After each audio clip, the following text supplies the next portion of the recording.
wassalatu wassalamu ala man la nabiyya ba'dahu amma ba'du.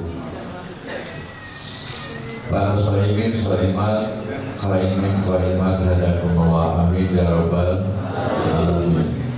Habib Helmi Alkab yang sama-sama kita hormati, Ustaz Mansur Ananda Bayhaqi, mudah-mudahan saudara jadi Ustaz Bayhaqi yang sama-sama saya hormati. Alhamdulillah ada Ustaz Burhan, udah lama saya ketemu. Beliau adalah mutakhallid dari pondok pesantren Abuya Maliki, Abuya Muhammad bin Abuya Maliki dari Makkah. Beliau pernah ke rumah saya ketemu, saya pernah ke rumah beliau juga, beliau nggak ketemu. Jadi udah lama yang ketemu, alhamdulillah di sini kita masih. Hadirin kaum muslimin, sungguh nikmat orang Islam yang berada di Indonesia. Allah memberikan begitu banyak nikmat yang seyogianya nikmat-nikmat itu kita syukuri. Satu di antaranya kalau kita menghadapi bulan puasa ini, Indonesia itu waktunya paling ideal. Jadi hampir sama antara malam dan siangnya. Alhamdulillah itu sudah satu nikmat. Kemudian yang kedua, ini tradisi yang ini di kampung, di negara lain nggak ada. Itu juga satu kenikmatan. Saya nggak usah menyampaikan hadisnya, banyak guru-guru kita, cuma saya kolaborasikan aja. Ada satu hadis yang bahasa Indonesia kira-kira kayak begini: siapa yang puasa memberikan walaupun satu biji kurma kepada orang yang buka puasa, pahalanya sama dengan satu hari puasa. Satu biji kurma, luar biasa itu. Jadi kalau misalnya hari ini Ustaz Mansur mengundang kita sekian ratus orang misalnya, nah satu orang satu hari kaliin aja gitu. Jadi Ustaz Mansur keluarga ini sama juga puasanya bukan satu hari. Ya, nah sekarang misalnya ada 100, ya sama juga 101 hari, masya Allah, untuk banget pahalanya. Ini nggak ada nih di tempat-tempatan yang kayak begini, di rumah di Indonesia. Ya, terus yang ketiga halal bihalal nggak ada di tempatnya, adanya di Indonesia. Yang keempat, sebelum kita Ramadan saling minta maaf, masya Allah. Ini aturan ulama kita dulu, para wali kita. Jadi kita nggak sadar bahwa itu sebenarnya merupakan karunia Allah kepada kita sekarang. Kita tinggal ngamalin doang, nggak usah nyari teknis yang kayak bagaimana, tinggal ikutin aja. Dulu tuh para wali pikir kalau Ramadan kan katanya bulan suci, kita itu harus suci. Masa nyambut bulan suci kita mau kotor-kotoran? Kalau suruh orang itu mau orang satu berlevel amat, dikumpulin, nama tidak ada yang namanya benar. Sedekah ruangan segala macam itu tidak ada. Jadi betul-betul nikmat yang kita rasakan hidup di negara Indonesia ini, apalagi kita selaku umat Islam, patut kita syukuri. Kenapa? Demikian saya ingatkan bahwa kalau kita lihat kenyataan yang ada, saya bisa menyatakan bahwa umat Indonesia kurang bersyukur saja. Ya, kurang bersyukurnya aja kita masih enak, apalagi kita semuanya bersyukur gitu. Karena kan lain sekatum lali dan nakum walaikafatu minna adzabillah syadid. Andaikan di Indonesia ini, di pulau Indonesia semuanya ini gak ada makom-makomnya para ulia, mungkin udah lama Indonesia kalah. Itu aja. Ya, itu masih bisa makan 2 kali atau 3 kali? 3 kali sama sekali, dibilangnya krisis. Masya Allah, iya. Ada 5 hal yang disebut oleh negara keadaan luar biasa. Tahu tuh kalau dibilang keadaan luar biasa, maksudnya apa? Tahu nggak? Kalau yang disebut keadaan udah luar biasa berarti udah lampu kuning di negara. Udah lampu kuning negara masih bisa kita makan 3 kali, bagaimana kalau lampu hijaunya negara?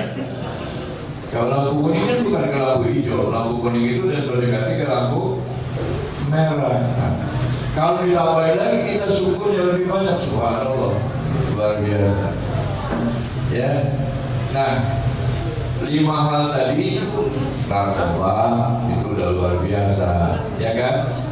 Betul. Korupsi udah luar biasa. Terus apa lagi?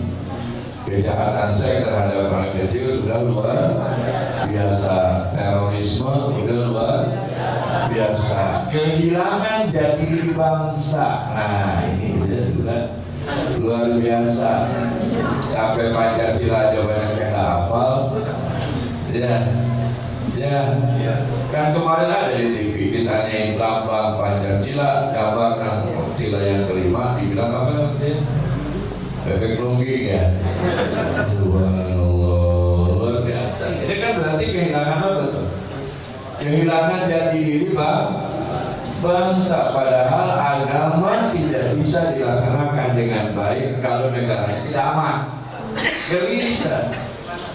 Jadi orang kadang-kadang ngomong begini, kenapa sih ada orang kalau beda di kiai dan suka ngomong-ngomong di negara? Loh itu kan negaranya, bukan ngomongin negara lain. Betul nggak? Coba kita kalau berangkat haji, kalau ditanya sama orang, min aina anta? Mau jawab min Malaysia, ya nggak mungkin. Kita jawabnya apa? Min Indonesia. Saya dari Indonesia. Ya ini kenapa ini keberagaman kita Indonesia begitu nikmat? Ini kan berkat mereka-mereka sebelum kita ini yang mengatur demikian rupa, sehingga di negara ini ada kenikmatan kita melaksanakan ibadah. Makanya syukuri gitu. Ya, syukuri gitu. Ini malah bukannya bersyukur, ada lagi yang pengen guringi negara. Udah negara bagus, NKRI, Negara Kesatuan Republik Indonesia. Ada lagi sekarang. Dulu ada NI, sekarang ada apa? Al-Qaeda, ada lagi ISIS. Ini udah lagi macam-macam di Indonesia ini. ISIS sudah ada, ya, anak-anak muda. Yang kemarin dia bilang, saya mau nyari jalan ke surga. Ini nyari jalan ke surga menjadi di masjid. Ini malah di jalan pabrik. Yang mana beres, mana bisa nyampe ke jalan ke surga. Betul nggak? Betul nggak? Nah itu. Jadi kalau saya sih harapannya banyak syukur kan, dengan banyak suka kata-katain yang nggak beres, kata-katain yang kagak benar, kita juga nggak bisa ngerjainnya, dia nggak. Baru sampai bisa ngomong doang kita juga ya. Betul begitu. Nah gitu, makanya doain mudah-mudahan mereka yang berniat untuk membangun bangsa negara ini dengan secara turun dan ikhlas, mudah-mudahan dia kalau ada di dalam naungan ridha Allah Subhanahu. Kalau misalnya ada di antara mereka yang punya niat gak benar di dalam memegang kekuasaan negara ini, mudah-mudahan oleh Allah dikasih hidayah, tidak jadi ngerasainnya kayak begitu. Amin ya Rabbal. Ya, karena jeleknya negara kita ya jeleknya kita. Bagusnya negara kita juga.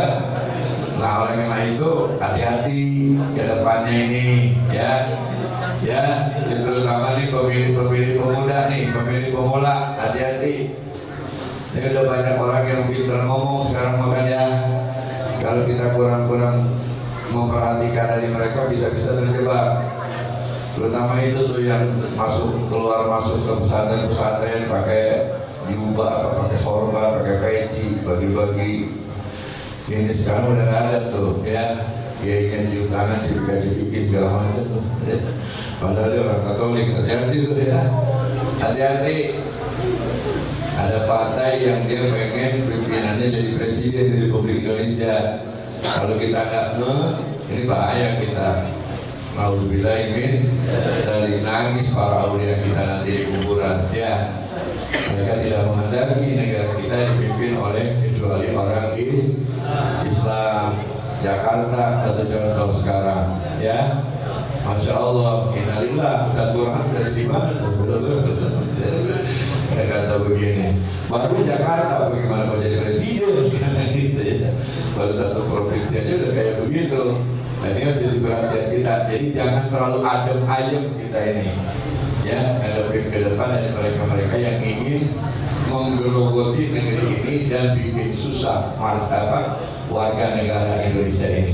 Alhamdulillah dan ini dari ya. Saya kalau udah lama-lama buka, sudah yang dulu buka 3 menit lagi. Nah, segitu aja dulu masalahnya gini. Kalau memang kita bicara panjang di waktu ngadepin buka, kalau perlu terjadi pertemuan lah, gitu ya. Sudah mulai lambat, jadi agak serius. Sebelum tertutup dengan salam, saya undang pada malam Jumat yang akan datang kami sholat Jumat terutama kepada Al-Mukarram Ustaz Burhan ini. Kangen saya baru ketemu lagi ya. Dari mulai Habib Husin meninggal sudah lama kita tidak ketemu ya. Nah, mudah-mudahan nanti Ustaz Burhan bisa hadir di tempat kita dengan Ustaz Mansur. Ustaz Mansur kemarin mudah dia hadir lupa katanya. Kayak informasi. Masya Allah ya. Jadi mudah-mudahan malam Jumat besok buka bersama di kita sekalian baksos untuk manula 100 orang lain, ada biayanya sekalian kita muhasabah untuk mengintip Lailatul Qadar.